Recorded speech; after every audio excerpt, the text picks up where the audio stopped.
We want to now talk about the big New York City mayoral debate that happened yesterday. So many people were watching that, not only just in New York City, but really across the country. So let's bring in Fox 5 New York's Morgan McKay with a breakdown. Morgan, you were out there, you were watching this all unfold, and what are some of the big takeaways that you saw from this big debate?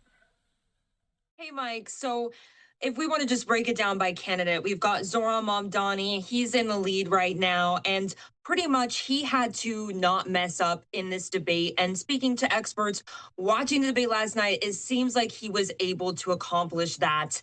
Now, he did have some weaknesses that showed in the debate. That's Israel.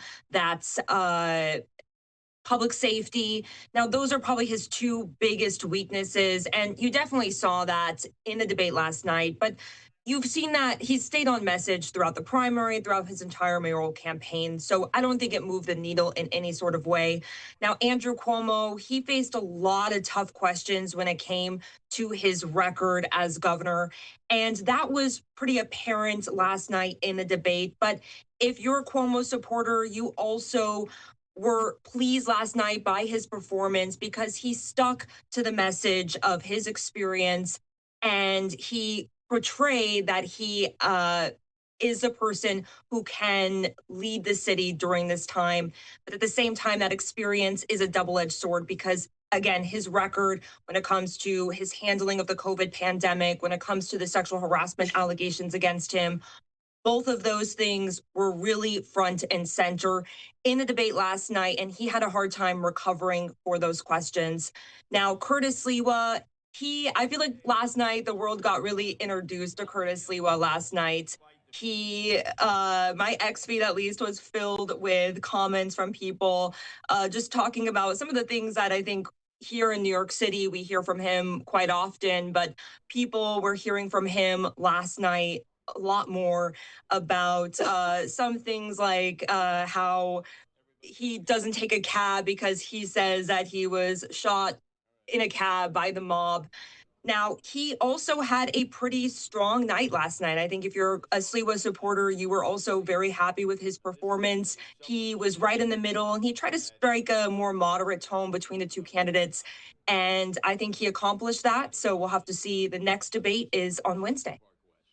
Yeah, that's going to be a quick turnaround there, no doubt about that. And yeah, it was interesting because I was thinking the same thing you were, Morgan, with like so many people across the country probably seeing and hearing Sliwa maybe for the first time or really at that length. And I was wondering, if Cuomo was in the race and it was just Sliwa and Mamdani, would it be even closer?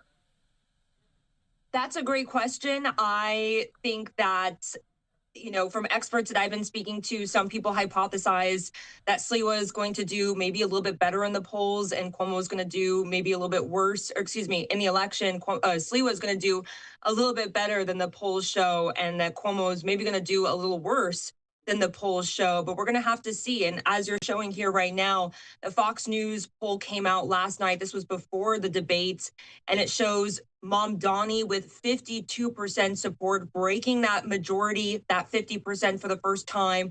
Cuomo with 28% support, and Sliwa with 14% support. And today on the radio, Cuomo said that it's going to be really hard for him to make up that gap. And he says that he really wants Sliwa to drop out of the race. He calls him a spoiler in the race. Sliwa today pushed that right back, said that Cuomo is the one who is struggling to keep up with Mamdani. He's not really out campaigning. And he says that Cuomo should be the one to bow out of the race and that he would actually have a easier time. So definitely barbs thrown on both sides. Yeah, no doubt about that. And you could definitely expect that, right, in New York City to have that back and forth there and that open-mindedness. But I was thinking, Morgan, too, about just how surreal this was, seeing Cuomo vying for New York City mayor, something when he was governor was sort of like always looking down at the office. Now he's trying to revive his political political career. Of course, before all of the train wreck that happened with Cuomo, he probably had aspirations to go higher for president and then had to really backpedal super fast now trying to get into the mayor's race. But yeah, it's a surreal moment for seeing Cuomo in this position with such a solid name that has history in New York City. But of course, like you said there, the controversy surrounding him. Yeah, Cuomo, when he was governor, he had a pretty famous rift between him and New York City Mayor Bill de Blasio. And he consistently rubbed in de Blasio's face that the governor was more powerful than the mayor. And he repeatedly, every time de Blasio would try to do something that he didn't like, or even maybe something that he thought was a good idea, he would sometimes jump over him and keep him from doing it because he wanted to exert that power at some times, or at least that's what de Blasio accused him of multiple times. Now, if you had asked me, covering Cuomo back when he was governor, if he would ever run for mayor, I would have said probably no way, because like you mentioned, back in 2020, there was a lot of people talking about how he was going to be likely the person running for president, especially since everyone was tuning in across the country, watching those daily COVID press briefings.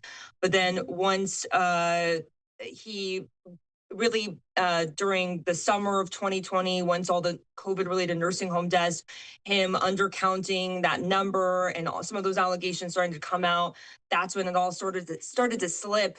And then, of course, when those 13 women accused him of sexual harassment in 2021 and he ended up resigning, he ended up sort of losing that momentum. But he's definitely trying to find a way back into the political landscape. And that's, I think, what his hope is here with the mayor's race. He hopes he can get in, and this could be the next step for him. But we'll have to see what happens. Yeah, and I mean, obviously Cuomo and probably his Oppo research team are hoping for some deep late October surprise that could come up as they continue to try to dig up on Mamdani. But as it looks right now, I mean, it looks like for the debate, Mamdani just has to, continue to push forward and not really try to make any big calculations, where Cuomo really has to come out swinging and swinging hard.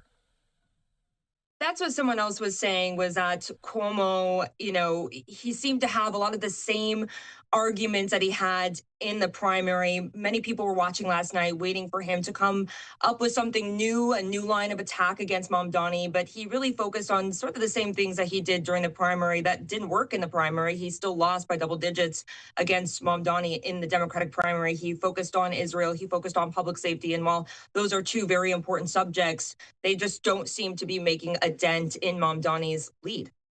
Yeah, no doubt, no doubt. Morgan, thanks so much for joining us on Live Now from Fox, giving us a great look back at what happened yesterday and what we can look forward to next week. We appreciate it as always.